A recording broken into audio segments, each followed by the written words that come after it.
Hello student, good morning. मैं सुधांशु कुमार आप सभी को अपने यूट्यूब चैनल पर स्वागत करता हूं और उम्मीद करता हूं कि आप सभी स्वस्थ, मस्त और दुरुस्त होंगे। आज हम लोग पढ़ने वाले हैं collision in centre of mass. Collision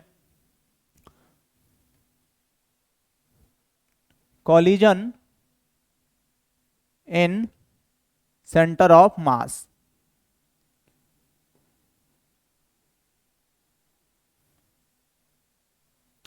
क्या होता है collision in centre of mass?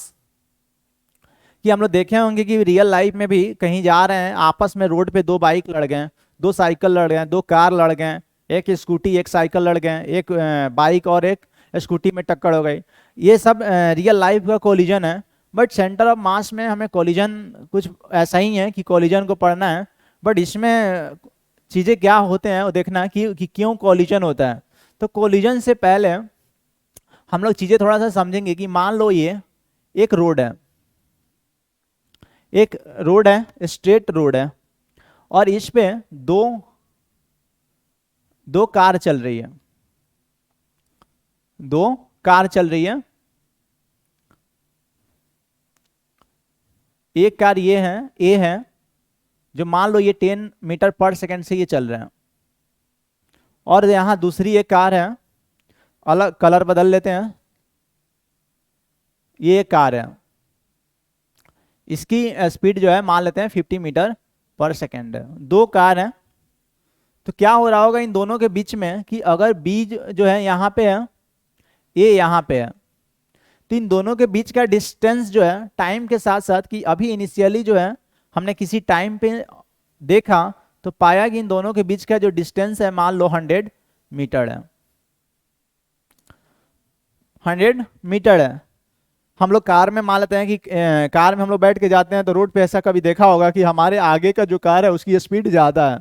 तो हमारे को लगता है कि अगर हम इस कार में बैठे हुए हैं तो ये जो कार है इसको अगर हम लोग अपने कार से देखेंगे तो ऐसा लगेगा कि हमारे हमारे बीच का जो डिस्टेंस है वो बढ़ते हुए जा रहा है, क्योंकि इसका स्पीड क्या है, ज़्यादा है। तो ये हमारे बीच का डिस्टेंस बढ़ते जा रहा है क्योंकि इसकी स्पीड ज़्यादा है, यानी हमसे सेपरेशन होते जा रहा है। इसकी जो हर एक सेकेंड में जो है मतलब इसका डिस्टेंस कुछ ना कुछ बढ़ते जा रहा है, क्योंकि 100 मीटर पे है, ये 100 मीटर हमारे बीच के डिस्टेंस था, लेकिन जैसे जैसे टाइम बीतेगा ये डिस्टेंस आपस में क्या होगा, बढ़ेगा। यानी ये कार हमसे दूर होते जा रहा है, सेपरेट होते जा रहा है, और हम भी इससे क्या हो रहा है, सेपरेशन होते जा रहा है। हमारे और इसके बीच में, ये दोनों कार के बीच में क्या हो रहा है, ये डिस्टेंस बढ़ते जा रहे हैं। बट किस रेट से बढ़ रहा होगा ये हम लोग समझेंगे कि किस रेट से हर एक सेकेंड में इन दोनों कार के बीच का डिस्टेंस कितने के रेट से बढ़ रहा है। उस रेट को हम लोग, उस स्पीड को हम लोग क्या नाम देते हैं, वेलोसिटी ऑफ सेपरेशन। दोनों कार के बीच में किस रेट से डिस्टेंस बढ़ रहा है। अचानक से हम लोग मान लेते हैं, कभी कभी ये भी देखते हैं कि मान लो यहाँ रोड, रफ रोड आ गया, रफ रोड आ गया यानी, और ये कार इंटर करने वाली है रफ रोड में, तो ये अपना स्पीड को क्या करता है, रफ रोड में थोड़ा सा ब्रेक लगाकर इसके स्पीड को ये कम कर लिया। तो जैसे कम कर लिया, मान लो ये 15 से सीधे मान लो 5 मीटर पर सेकेंड, यहाँ पे इस जगह पे क्या किया, 5 मीटर पर सेकेंड कर लिया। यहाँ पे जैसे इंटर किया इस कार ने, तो इसका स्पीड यहाँ पे 5 मीटर पर सेकेंड हो गया। लेकिन हमारे जो कार में, हम जिस कार में बैठे हुए हैं, येलो वाले कार में, इसका स्पीड अभी भी 10 मीटर पर सेकंड है, क्योंकि रोड बहुत अच्छा है, बहुत बढ़िया है, हम लोग यहाँ स्पीड से भगाए जा रहे हैं। लेकिन इस कार की जो स्पीड है अचानक से 15 से 5 मीटर पर सेकंड हो गया, मतलब 15 से 5 मीटर पर सेकंड होगा। तो हमारे बीच का डिस्टेंस क्या होगा, अब धीरे धीरे पहले जो बढ़ रहा था वो अचानक से हमारे बीच का जो डिस्टेंस होगा वो क्या होगा, कम होने लगेगा, कम होने लगा। क्यों? क्योंकि हमारा स्पीड ज़्यादा है, इस कार की स्पीड कम है। तो यहाँ पे भी इस डिस्टेंस का कम होना मतलब अब अप्रोच हो रहा है, मतलब पास आ रहे हैं हम दोनों के बीच का, इस दोनों येलो एंड ग्रीन कार का जो बीच का डिस्टेंस है वो फिर घटना शुरू हो जाएगा। तो किस रेट से घट रहा है इसको हम लोग क्या बोलते हैं, वेलोसिटी ऑफ अप्रोच। मतलब एक दूसरे का बीच का डिस्टेंस का घटना किस रेट से घट रहा है उसको हम लोग क्या बोलेंगे, velocity of approach. Velocity of separation में किस रेट से डिस्टेंस बढ़ रहा है, दो ऑब्जेक्ट के बीच में, दो कार के बीच में, दो मूविंग ऑब्जेक्ट के बीच में, दो मूविंग पार्टिकल के बीच में किस रेट से डिस्टेंस बढ़ रहा है उसको हम लोग वेलोसिटी ऑफ सेपरेशन बोलेंगे। और दोनों के बीच का डिस्टेंस अगर घट रहा है तो कितना के रेट से घट रहा है, हर 1 सेकंड में कितना घट रहा है, उसको हम लोग क्या बोलेंगे, वेलोसिटी ऑफ अप्रोच। ऐसा हम लोग देखते हैं। कभी कभी ये भी देखते हैं सिचुएशन, कभी कभी ये भी दिखता है कि अगर दो कार हैं, इसका भी स्पीड 10 मीटर पर सेकेंड है और एक दूसरा और कार चलते हैं, इसका भी स्पीड आगे वाला 10 मीटर पर सेकेंड है, तो इन दोनों के बीच का डिस्टेंस अगर हम किसी टाइम पे ऑब्जर्व किया, मान लेते हैं 50 मीटर है, 50 मीटर है, तो इन दोनों कार के बीच में जितना ये चल रहा है, जितना तेजी से ये चल रहा है उतना ही तेजी से ये चल रहा है, तो इन दोनों के बीच का डिस्टेंस कभी ना बढ़ेगा ना घटेगा। हो सकता है मतलब 5 सेकेंड तक इन दोनों का ना इसका स्पीड घटा ना इसका स्पीड बढ़ा, ना कोई स्पीड में चेंज ही नहीं हो रहा है, तो दोनों का बीच का डिस्टेंस जो है वही बना रहेगा जितना देर तक वो दोनों के बीच का स्पीड सेम हो। मतलब आगे चलते मान लो इसका स्पीड अगर बढ़ गया तो फिर से दोनों बढ़ने लगेंगे, सेपरेशन होने लगेगा। अगर मान लो इसकी स्पीड घट गई तो क्या होने लगा, इसका स्पीड सेम है, इसका स्पीड घट गया तो फिर अप्रोच होने लगेगा, इसका स्पीड तेजी से है। अगर मान लो इसकी स्पीड ज्यादा हो गई, इसकी स्पीड 10 का 10 ही है, तो इसकी स्पीड ज्यादा हो जाएगी तो फिर दूरियां कम होने लगेगी, यानी वेलोसिटी ऑफ अप्रोच। यानी पास आना, कभी दो बाइकें आपस में, दो कार पास आते हैं, कभी दो बाइकें आपस में दूर जाते हैं, कभी दोनों का स्पीड अगर सेम है तो जितना आगे वाला चल रहा है उतना ही पीछे वाला, तो ना वहां सेपरेशन होता है ना वहां अप्रोच होता है। लेकिन कभी कभी बड़ा छोटा होगा, अगर वेलोसिटी डिफरेंट होगा तो अप्रोच होगा, कभी सेपरेशन होगा, कभी दोनों के बीच के डिस्टेंस बढ़ेंगे, कभी दोनों के बीच का डिस्टेंस घटेगा। तो इसमें ही इसी के लिए दो वर्ड आया, एक होता है वेलोसिटी ऑफ सेपरेशन, दूसरा होता है वेलोसिटी ऑफ अप्रोच। तो समझते हैं ये दोनों टर्म को कि कोलिजन में बार बार आएगा। कोलिजन से पहले दोनों के बीच का डिस्टेंस ये था, तो अगर कोलिजन होना है तो दोनों के पास आना पड़ेगा, तो वहां वेलोसिटी ऑफ अप्रोच होगा। ये वेलोसिटी ऑफ अप्रोच बताइए क्या है। अगर कोलिजन हो गया तो दोनों के बीच का डिस्टेंस बढ़ना शुरू हो जाएगा, तो फिर वहां आएगा वेलोसिटी ऑफ सेपरेशन, कि वेलोसिटी ऑफ सेपरेशन क्या है। तो समझते हैं कि velocity of approach and velocity of separation क्या है। तो पहले हम लोग समझते हैं velocity of approach. Velocity of approach, velocity of approach क्या है, इसको शॉर्ट में हम लोग लिखेंगे VOA, velocity of approach, VOA। Velocity of approach का मतलब क्या हुआ, वेलोसिटी के ऑफ अप्रोच का मतलब कि दो पार्टिकल्स, दो मूविंग ऑब्जेक्ट अगर मूव कर रहा है तो टाइम t=0 पे कुछ डिस्टेंस होगा, t=1 सेकंड पे थोड़ा पास आ गया, दोनों के बीच का डिस्टेंस घट गया, फिर अगले 1 सेकंड में थोड़ा और कम हो गया, फिर अगले 1 सेकंड में एक और कम हो गया। धीरे धीरे टाइम जैसे जैसे स्पेंड होगा वैसे वैसे उन दोनों के बीच का डिस्टेंस घटेगा। तो किस रेट से घट रहा है, हर 1 सेकंड में कितना घट रहा है, उसी स्पीड को हम लोग क्या बोलते हैं, वेलोसिटी ऑफ अप्रोच। उसी वेलोसिटी को हम लोग क्या बोलते हैं, वेलोसिटी ऑफ अप्रोच। तो वेलोसिटी ऑफ अप्रोच को हम लोग समझ रहे हैं क्या होगा।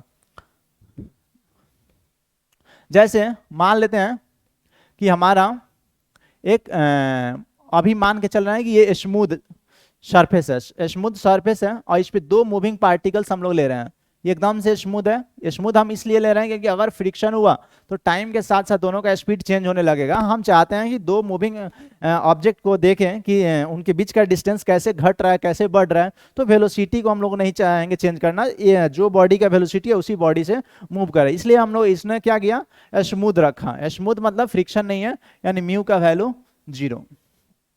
जैसे एक बॉडी है यहाँ पे ए एक बॉडी है ए, इसका स्पीड दिया हुआ है 5 मीटर पर सेकेंड से ये मूव कर रहा है। अगला एक बॉडी है जो है बी, ये बॉडी ए है, ये बॉडी बी है, इसकी स्पीड जो है 3 मीटर पर सेकेंड है। हमने इस इनिशियली इन दोनों के बीच का जो डिस्टेंस है वो 10 मीटर मान लो रख दिया, इन दोनों का बीच का डिस्टेंस 10 मीटर है।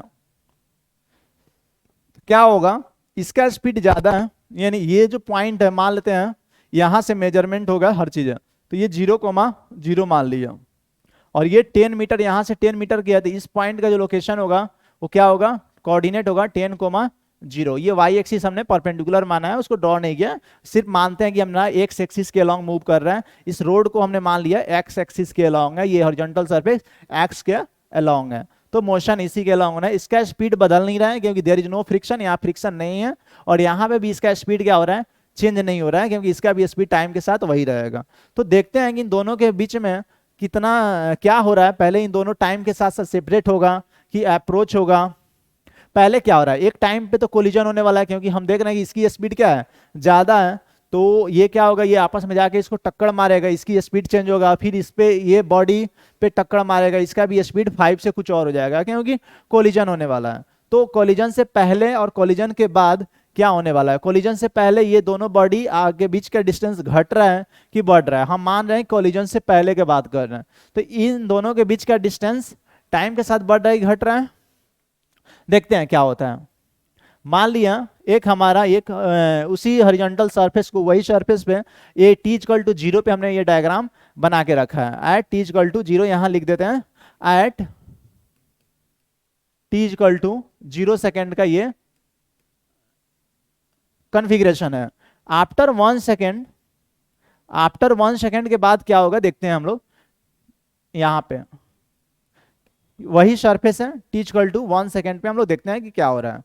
1 सेकेंड पे ये बॉडी जो पहले यहां था, ये कितना आगे जाएगा, 5 मीटर आगे चला गया। मतलब ये अब यहां पे चला गया, यानी इस पॉइंट का जो कोऑर्डिनेट होगा 5,0, अभी भी उसका स्पीड 5 मीटर पर सेकेंड ही है। ये ऑब्जेक्ट है 5 मीटर आगे चल गया, क्योंकि इसका स्पीड क्या है 5 है, तो ग्राउंड के रिस्पेक्ट में 5 मीटर आगे चला जाएगा, यहां से 5 मीटर आगे। ये बी बॉडी है 3 मीटर पर सेकेंड चल रहा है, तो ये 1 सेकेंड में आगे 3 मीटर जाएगा, तो 10,0 पे है, तो ये कहीं आगे चला गया बी 13,0 पे, 13,0 पे। तो दोनों का बीच का डिस्टेंस बढ़ा है कि घटा है, वो तो देखने के बाद ही चलेगा। कि t इक्वल टू 0 सेकेंड पे मान लिया डिस्टेंस d है और 0 सेकेंड पे इसलिए यहाँ 0 रख दिया। d 0 का मतलब distance between both sphere at t equal to 0। तो दोनों का बीच का डिस्टेंस कैसे निकलेगा, 10 माइनस 0, यानी 10 माइनस 0 मतलब 10 मीटर है। d इक्वल टू 1 सेकेंड पे क्या होगा, इसका स्पीड 3 मीटर पर सेकेंड ही रहेगा, चेंज नहीं होगा। 1 सेकेंड के बाद इन दोनों के बीच का डिस्टेंस क्या होगा, d1 मतलब distance between both sphere at t equal to 1 second. तो ये 13 पे रहेगा, 13 कोमा, और ये 5,0 5 है, तो 5 घटा दिया, तो इन दोनों के बीच का डिस्टेंस कितना आएगा, 8 मीटर। मतलब 0 सेकेंड पे उन दोनों के बीच का डिस्टेंस कितना था, ज्यादा था, 10 मीटर। जैसे टाइम का वैल्यू 0 से 1 सेकेंड हुआ, तो 1 सेकेंड में उन दोनों के बीच का डिस्टेंस, दोनों के बीच 1 सेकेंड पे दोनों के बीच का डिस्टेंस कितना, 8 मीटर। तो क्या हुआ, उन दोनों के बीच का डिस्टेंस घटा कि बढ़ा, घट गया, क्योंकि इनिशियली 10 पे था, 8 हो गया। तो यहाँ पे हम लोग ये टाइम के जैसे जैसे स्पेंड करेगा, हर 1 सेकेंड में 2 मीटर घटेगा। अगला एक डायग्राम आप बनाओगे कि कहाँ पे होगा, तो अगला ये कितना 5 मीटर और आगे चला जाएगा, तो ये 5,10,0 हो जाएगा, क्योंकि 5 ऐड कर दो। ये 3 मीटर और जाएगा, तो ये 16, मान लो 0 पे चला गया। क्यों, क्योंकि 13 था, 3 मीटर और चलेगा, था 16,0। ये बी हमारा बॉल है, ये क्या है, ए है, 5 मीटर पर सेकेंड है। तो अब 1 सेकेंड में आप देखो नया डिस्टेंस क्या होगा दोनों के बीच का, तो d2 is the distance between both spheres at t equal to 2 second. तो 16 न्यू लोकेशन है बी का, और ए का 10 है, तो 16 माइनस 10, दोनों का बीच का डिस्टेंस 16 माइनस 10 कितना होगा, 6 मीटर। तो हर 1 सेकेंड में कि यहाँ पे एक अगर टेबल बनाए कि टाइम का वैल्यू रखें और यहाँ distance between A and B रखें, तो t इक्वल टू 0 था, तो दोनों के बीच का डिस्टेंस 10 मीटर। 1 सेकेंड हुआ तो दोनों के बीच का डिस्टेंस 8 मीटर। टाइम का वैल्यू 2 सेकेंड हुआ तो 6 मीटर। मतलब टाइम हर 1 सेकेंड में बढ़ रहा है, तो डिस्टेंस हर 1 सेकेंड में क्या हो रहा है, घट रहा है। कितना घट रहा है, 2 मीटर घट रहा है। तो यहाँ पे वेलोसिटी ऑफ अप्रोच होगा कि वेलोसिटी ऑफ सेपरेशन, दोनों का डिस्टेंस क्या हो रहा है, कम होते जा रहा है। जैसे जैसे टाइम बढ़ रहा है डिस्टेंस कम होते जा रहा है। तो यहाँ वेलोसिटी ऑफ अप्रोच होगा, पास आया जा रहा है स्फीयर, जैसे जैसे डिस्टेंस बदल रहा है दोनों स्फीयर्स क्या हो रहा है, पास आया जा रहा है। तो वेलोसिटी ऑफ अप्रोच इस केस में डिफाइंड होगा। और वेलोसिटी ऑफ अप्रोच क्या होता है कि हर 1 सेकेंड में कितना डिस्टेंस कम हो रहा है। तो 1 सेकेंड में कितना डिस्टेंस घटा, तो 1 सेकेंड में डिस्टेंस कितना, 0 से 1, 1 सेकेंड में घटा कितना, 10 में से 8 गया 2 मीटर। तो 2 मीटर पर सेकेंड बोलेंगे हमारा क्या है, velocity of approach, not separation, sorry, velocity of approach. की वेलोसिटी ऑफ अप्रोच क्या होगा, 2 मीटर पर सेकेंड होगा। ये होता है वेलोसिटी ऑफ अप्रोच निकालने का एक तरीका। दूसरी तरीका है कि हम देख रहे हैं कि इसका स्पीड ज़्यादा है, इसका स्पीड कम है, ये धीरे धीरे चल रहा है, ये तेजी से चल रहा है, तो हमारा दोनों के बीच का डिस्टेंस क्या होगा, घटने वाला है। घटने वाला है कोलिजन से पहले, उसके बाद कोलाइड होगा, उसके बाद बढ़ना होगा, या ओवरटेक होगा, उसके बाद बढ़ना शुरू हो जाएगा। बट हम कोलिजन से पहले पूछा जाए कि वेलोसिटी ऑफ अप्रोच हो रहा है या सेपरेशन, तो अप्रोच हो रहा है और कितना हर एक सेकंड में घट रहा है डिस्टेंस, 2 मीटर पर सेकंड घट रहा है, तो वेलोसिटी ऑफ अप्रोच क्या होगा, 2 मीटर पर सेकंड। और इसमें से दूसरा मेथड है बड़ा माइनस छोटा कर दो, 5 में से 3 गया 2, तो 2 metre per second is the velocity of approach. Next समझते हैं कि वेलोसिटी ऑफ सेपरेशन क्या होता है। वेलोसिटी ऑफ सेपरेशन, तो वेलोसिटी ऑफ सेपरेशन नाम से ही पता चल रहा है कि इसमें क्या हो रहा होगा, दोनों के बीच का डिस्टेंस बढ़ रहा होगा। वेलोसिटी ऑफ सेपरेशन मतलब एक वेलोसिटी होगा, उस रेट से क्या होगा, दोनों स्पेयर्स, दो पार्टिकल्स, मूवी पार्टिकल्स आपस में बढ़ रहे होंगे, दोनों के बीच का डिस्टेंस बढ़ रहा होगा। तो किस रेट से बढ़ रहा है उसको हम लोग क्या बोलते हैं, वेलोसिटी ऑफ अप्रोच। समझते हैं डायग्राम से वेलोसिटी ऑफ अप्रोच क्यों। जैसे फॉर एग्जांपल कि हमारा फिर से वही कि एक स्मूथ स्फीयर है, सॉरी स्मूथ सरफेस है जिसका म्यू क्या है, 0 है। एक बॉडी है ए जो यहाँ पे 5 मीटर पर सेकेंड से मूव कर रहा है, एक दूसरी बॉडी है बी जो 8 मीटर पर सेकेंड से मूव कर रहा है। ये 0,0 हमने मान लिया और इनिशियली t इक्वल टू 0 पे ये 15,0 था। दोनों के बीच का डिस्टेंस 15,0 है। ये डायग्राम हमारा किस टाइम पे है, t इक्वल टू मान लो 0 सेकेंड पे। इनिशियली यहाँ पे इन दोनों स्पेयर का बीच का डिस्टेंस 15 है, इसको 5 दिया गया, इसको 15। ये ज्यादा तेजी से मूव कर रहा है, तो हमने समझा है कि आगे वाला ज्यादा तेजी से मूव करेगा तो धीरे धीरे इनके बीच का डिस्टेंस क्या होगा, बढ़ते जाएगा। तो बढ़ते जा रहा था, किस रेट से बढ़ रहा है, इन दोनों के बीच का डिस्टेंस t इक्वल टू 0 पे क्या है, t इक्वल टू 0 पे दोनों का बीच का डिस्टेंस हमारा 15 में से 0 हो गया 15 मीटर है। 15 metre is the distance between both. After 1 second, 1 second के बाद क्या होगा, हमारा वही सरफेस है, 1 सेकेंड के बाद समझते हैं कि 1 सेकेंड के बाद दोनों कहाँ होंगे, तो ये ए यहां से चल गया होगा, कितना आगे गया होगा, 5 मीटर, तो ये ए कहीं यहां पहुंचा होगा। 5 मीटर पर सेकंड इसका स्पीड होगा, स्पीड में कोई चेंज नहीं आने वाला है। इनके बीच का ये किस पॉइंट पे होगा, 5,0 पे, क्योंकि 1 सेकेंड में 5 मीटर आगे जाएगा। ये स्पेयर ये भी 5 मीटर आगे, सॉरी इसका स्पीड 8 मीटर पर सेकंड है, तो 8 मीटर आगे जाएगा 1 सेकेंड में, तो 15 तो ऑलरेडी है 15 पे, आगे कितना 1 सेकेंड में 8 गया, तो ये कितना हो जाएगा, बी का न्यू लोकेशन 23। 15 में 8 जोड़ दो क्योंकि 8 मीटर 1 सेकेंड में चला जाएगा, 23,0। तो हम बोले t इक्वल टू 1 सेकेंड पे इन दोनों का बीच का डिस्टेंस बताओ, तो b यहाँ है, a यहाँ है, दोनों में से घटा दो, 23 में से 5 गया तो कितना आ जाएगा, 23 मीटर माइनस 5 मीटर, तो कितना आ जाएगा, 18 मीटर। मतलब 1 सेकेंड पे दोनों का बीच का डिस्टेंस हट गया। फिर मान लो यहाँ ये t इक्वल टू क्या था, at t equal to 1 second पे। मान लो एक और स्ट्रक्चर बना दो कि यहाँ पे हम मान लिया कि यही बॉल फिर अगला 1 सेकेंड में कितना चला जाएगा, 5 मीटर, तो न्यू लोकेशन क्या होगा, ए का न्यू लोकेशन, ए का न्यू लोकेशन कहाँ होगा, आगे 5 और चलेगा तो 10,0 पे।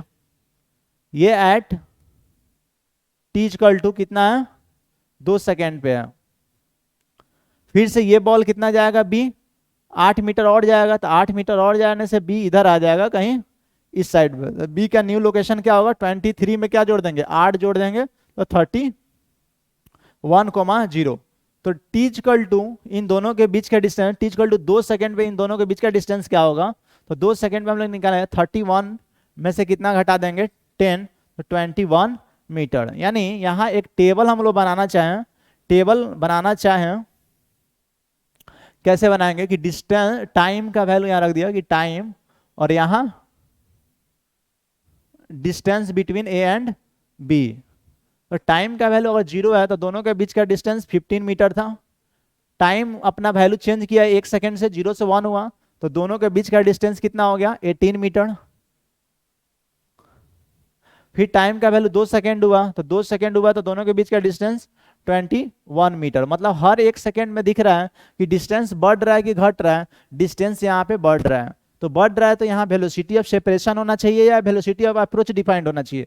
वेलोसिटी ऑफ सेपरेशन कितना होगा, किस रेट से हर एक सेकंड में डिस्टेंस बढ़ रहा है। तो इसका स्पीड पूछा जाए तो 8 मीटर पर सेकंड है, और ये दोनों का इसका स्पीड पूछा जाए 5 मीटर पर सेकंड है। बट वेलोसिटी ऑफ सेपरेशन पूछा जाए कि ये दोनों बॉडी का वेलोसिटी ऑफ सेपरेशन बताओ कि किस रेट से ये दोनों आपस में दूर होते जा रहे हैं। तो हर एक सेकंड में उन दोनों का बीच का डिस्टेंस कितना घट रहा है, एक सेकंड में घट रहा है, बढ़ रहा है 15 से 18, 18 से 3, हर एक सेकंड में 3 मीटर बढ़ रहा है। तो वेलोसिटी ऑफ सेपरेशन क्या होगा?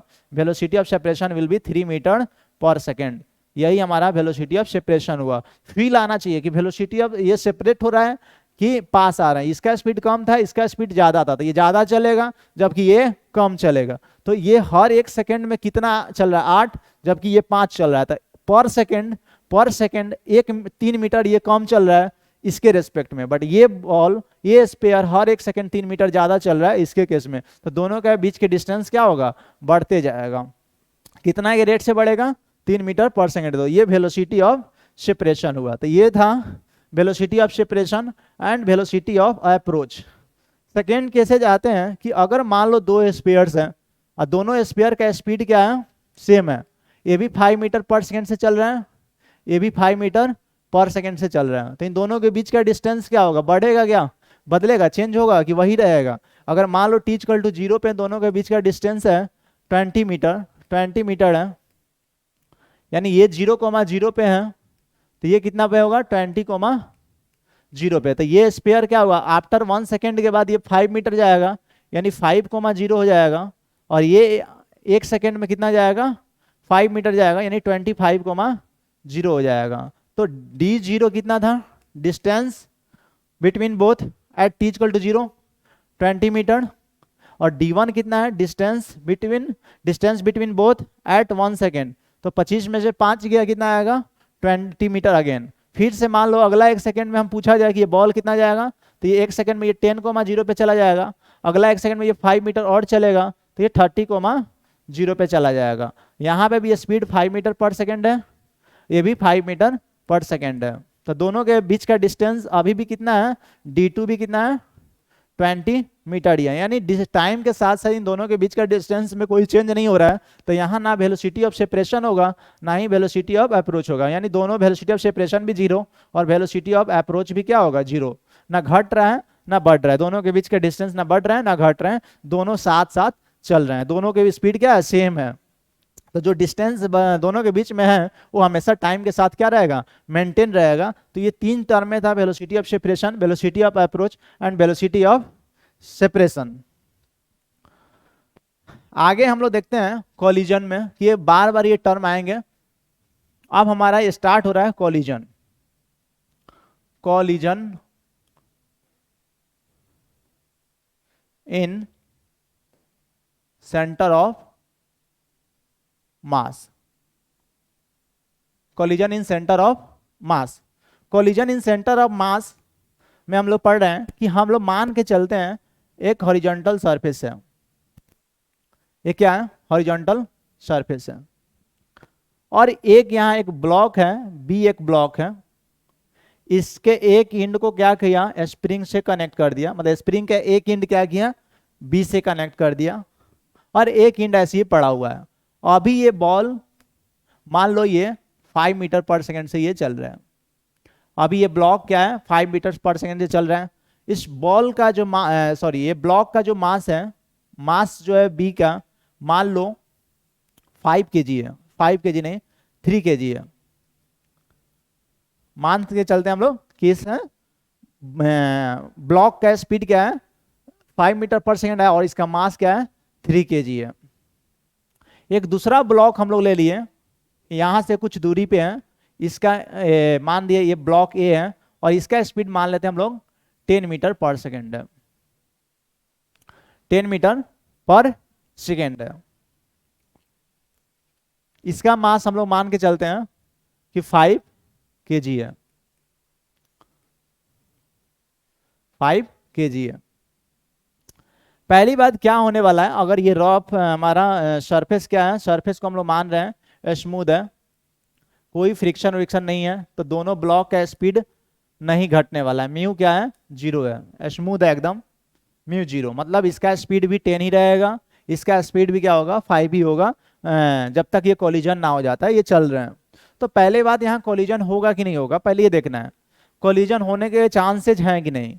तो कोलिजन होने के लिए क्या होना चाहिए, उनके बीच का डिस्टेंस टाइम के साथ घटना चाहिए। पहले ये मानते हैं कि इसके बीच का डिस्टेंस कुछ है, जो भी होगा 10 मीटर 20 मीटर है, दोनों पास में तो दिख नहीं रहे, दोनों के बीच का डिस्टेंस दिख रहा है, बट इसका स्पीड क्या ज्यादा है, इसका स्पीड कम है, इसका स्पीड धीरे धीरे चल रहा है, जबकि ये स्पीड थोड़ा तेजी से चल रहा है। इसका स्पीड जो है कम है इसके कंपेयर में, इसका डबल है, इसके पास स्पीड क्या है, डबल है बी के रेस्पेक्ट में, बी के स्पीड के रेस्पेक्ट में इसके पास डबल है। तो ये धीरे धीरे धीरे धीरे धीरे क्या होगा, पास आएगा, पास आते आते इन दोनों के बीच का डिस्टेंस घटने वाला है। यानी वेलोसिटी ऑफ अप्रोच पूछा जाए क्या होगा, तो वेलोसिटी ऑफ अप्रोच क्या होगा, 10 में से सीधे क्या करेंगे, 5 को घटा देंगे हम लोग, बड़े में से 10 को, हर एक सेकंड में कितना होगा, वेलोसिटी 10 में से 5 गया, वेलोसिटी ऑफ अप्रोच, दोनों के बीच का क्या हो रहा है, डिस्टेंस घट रहा है। तो इतना हम लोग कंफर्म कर लिए कि इन दोनों के बीच का डिस्टेंस घट रहा है, तो कोलिजन होने वाला है। तो एक टाइम आएगा जब ये ब्लॉक इसके करीब आ जाएगा, मतलब इन दोनों के बीच का ये स्प्रिंग का ये इंड जो है ना, ये भी कितना से चल रहा होगा, 5 से ही चल रहा होगा, क्योंकि ये इस ब्लॉक से कनेक्टेड है। तो पूरा ये स्प्रिंग के साथ साथ ये ब्लॉक चल रहा है बी। तो हम मान के चलते हैं ये स्प्रिंग का कोई मास नहीं है, स्प्रिंग मासलेस है, स्प्रिंग का कोई मास नहीं है, एकदम मासलेस स्प्रिंग है, उससे कनेक्ट कर दिया गया। एक टाइम आएगा जब बी और इस एंड के बीच में और ए के बीच में एकदम से डिस्टेंस 0 हो गया। पहले इतना डिस्टेंस दिख रहा था इन दोनों के बीच में, इस एंड के बीच में और इस एंड के बीच में। एक टाइम आएगा जब ये एंड और इस ब्लॉक ए के बीच में एकदम, मतलब ये पॉइंट और ये पॉइंट का कोलिजन, मतलब इसका एक पॉइंट का कोलिजन होने वाला है। क्या होगा,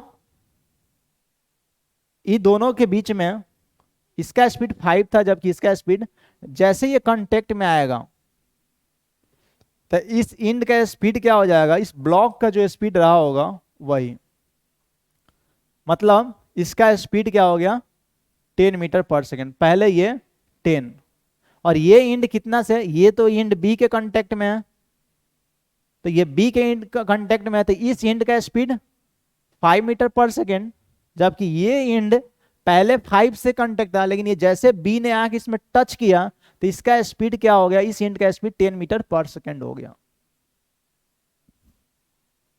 क्या होगा सिचुएशन, अब ये क्या होगा, इन दोनों के बीच में ये स्प्रिंग अभी नेचुरल लेंथ में है, अभी जस्ट टच किया है, अभी ये स्प्रिंग में कोई भी कंप्रेशन नहीं हुआ है, ना ही इलोंगेशन था, पहले ये नेचुरल लेंथ पे फ्री एंड था, ये नेचुरल लेंथ पे था। ये ए ने आके, ए का स्पीड ज्यादा था तो धीरे धीरे इनके बीच का डिस्टेंस घटते गया और ए इस एंड को टच कर लिया।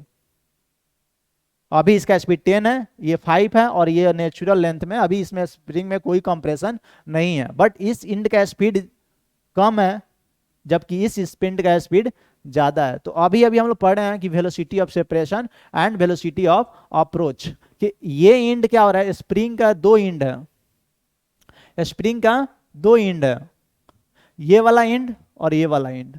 ये वाला एंड को हमने ए बोल दिया, इस वाला एंड को हमने बी बोल दिया। तो इसका स्पीड क्या है, 10 मीटर पर सेकेंड है और इसका स्पीड क्या है, 5 मीटर पर सेकेंड है। इन दोनों के पॉइंट के बीच में डिस्टेंस घटेगा कि बढ़ेगा, समय के साथ इन दोनों के बीच का डिस्टेंस घटेगा कि बढ़ेगा। तो इसके पहले ही हम लोग पढ़े थे कि velocity of separation and velocity of approach, इसका स्पीड क्या ज्यादा है, इसका स्पीड कम है, तो ये ज्यादा चलेगा जबकि ये कम चलेगा। यानी इसके बीच में हर एक सेकेंड में 5 मीटर का डिस्टेंस क्या होगा, घटेगा, क्योंकि ये इसका स्पीड कम है। यानी हर एक सेकेंड स्प्रिंग में कंप्रेशन क्रिएट होने वाला है 5 मीटर पर हर एक सेकेंड में।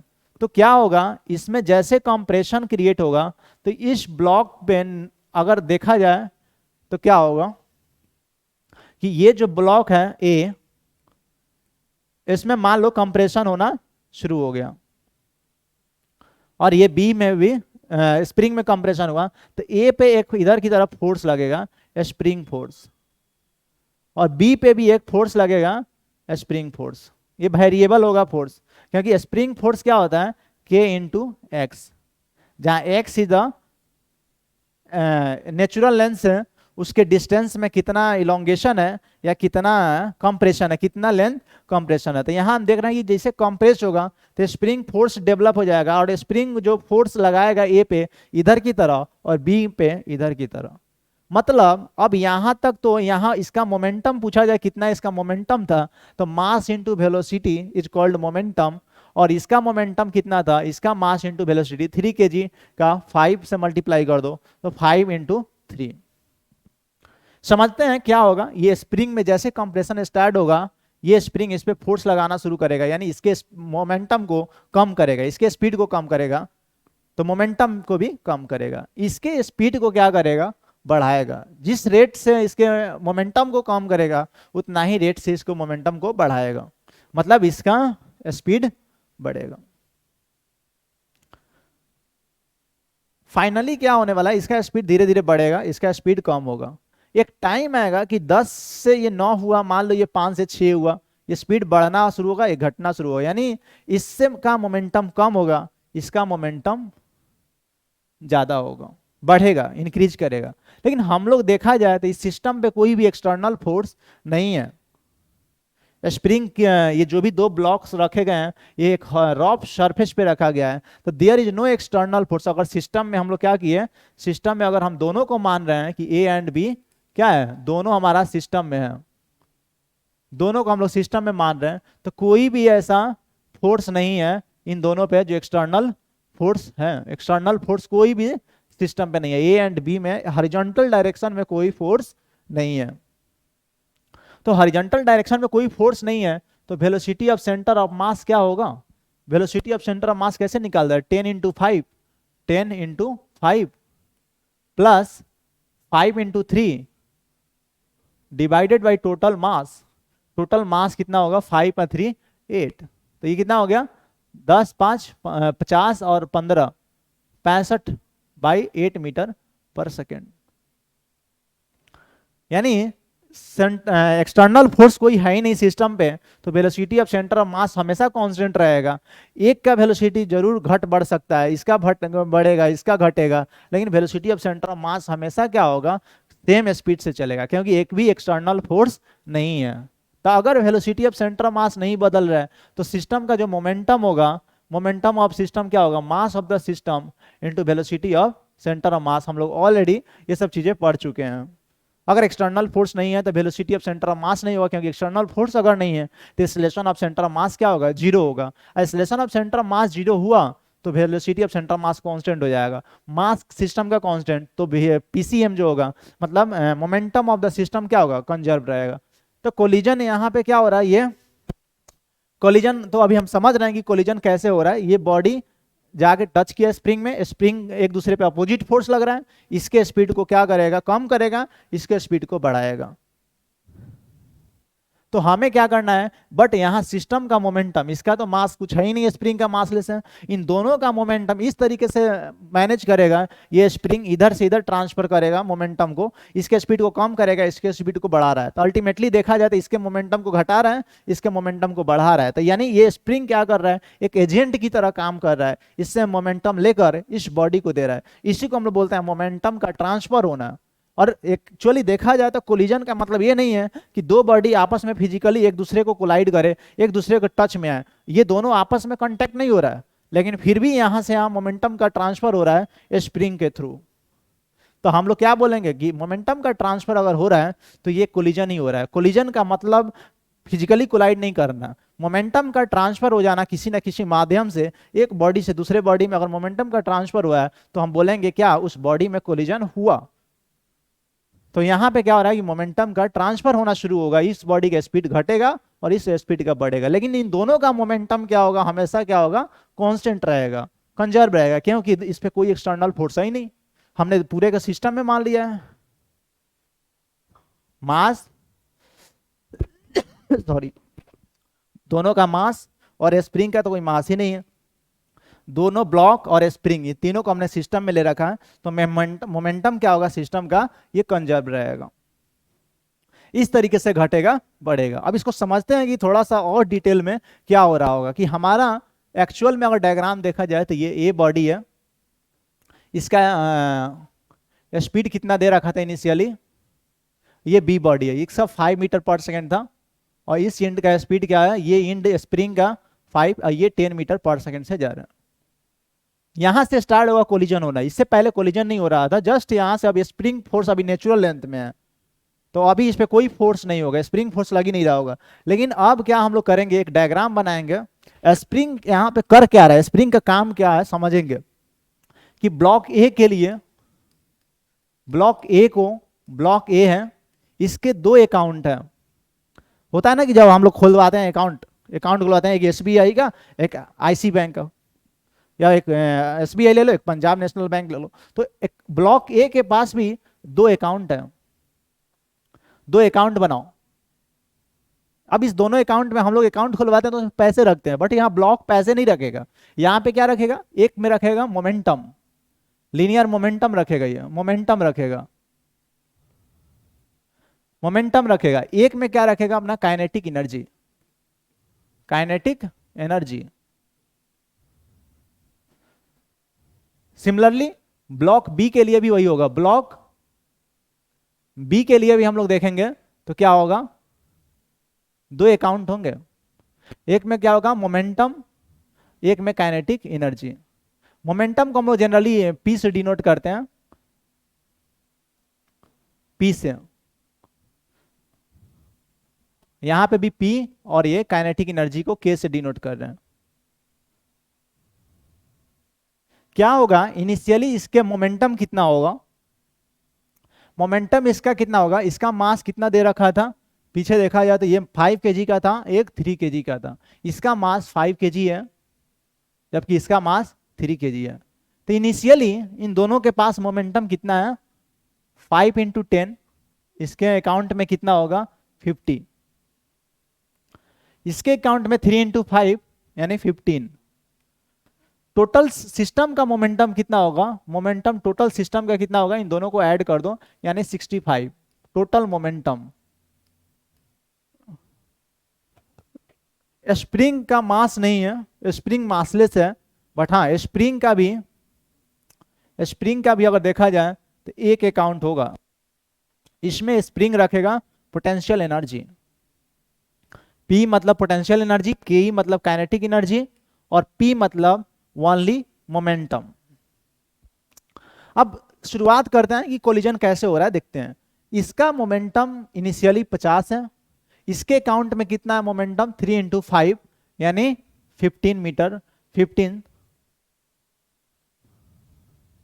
सॉरी यहाँ पे काइनेटिक एनर्जी इस ब्लॉक में रह गया, ये काइनेटिक एनर्जी वाला अकाउंट है। ए का काइनेटिक एनर्जी इनिशियली क्या होगा, तो यहाँ कैलकुलेट कर सकते हैं, हाफ, मास इसका 5 है, v² 100, तो ये 2 से ये 50 यानी 5 5 जा 25 जूल, 250 जूल, यहाँ पे 250 जूल है।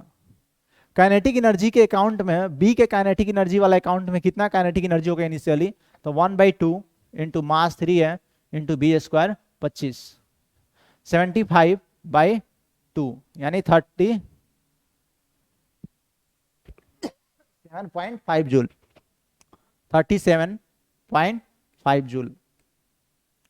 अब क्या होगा, स्प्रिंग अभी नेचुरल लेंथ में है, यानी x0, कोई कंप्रेशन इलॉन्गेशन नहीं है, तो हाफ kx² पोटेंशियल एनर्जी होता है, तो यहाँ x का वैल्यू ही 0 है, इसलिए यहाँ पोटेंशियल एनर्जी के अकाउंट में 0 होगा, यानी टोटल मोमेंटम होगा इतना। और टोटल एनर्जी अगर सिस्टम का पूछा जाए कि टोटल एनर्जी बताइए सिस्टम का क्या होगा, तो 250 प्लस 37.2, इन दोनों को जोड़ देंगे हम लोग, तो 287.5 जूल एनर्जी यहाँ होगा टोटल एनर्जी, इसका प्लस इसका, स्प्रिंग का, दोनों ब्लॉक के पास किस फॉर्म में एनर्जी है, काइनेटिक एनर्जी के फॉर्म में है। पोटेंशियल एनर्जी स्प्रिंग का कोई नहीं होगा, क्योंकि मास इसका पोटेंशियल एनर्जी के फॉर्म में ही होगा। स्प्रिंग के अंदर एनर्जी जो है पोटेंशियल एनर्जी के फॉर्म में होगा, क्योंकि उसका मास हम मान के चल रहे हैं मासलेस है, तो उसका स्पीड भी है, लेकिन मास इसका नहीं होने की वजह से इसके पास काइनेटिक एनर्जी नहीं है। जो भी काइनेटिक एनर्जी इन दोनों ब्लॉक के पास है, पोटेंशियल एनर्जी इसके पास 0 होगा।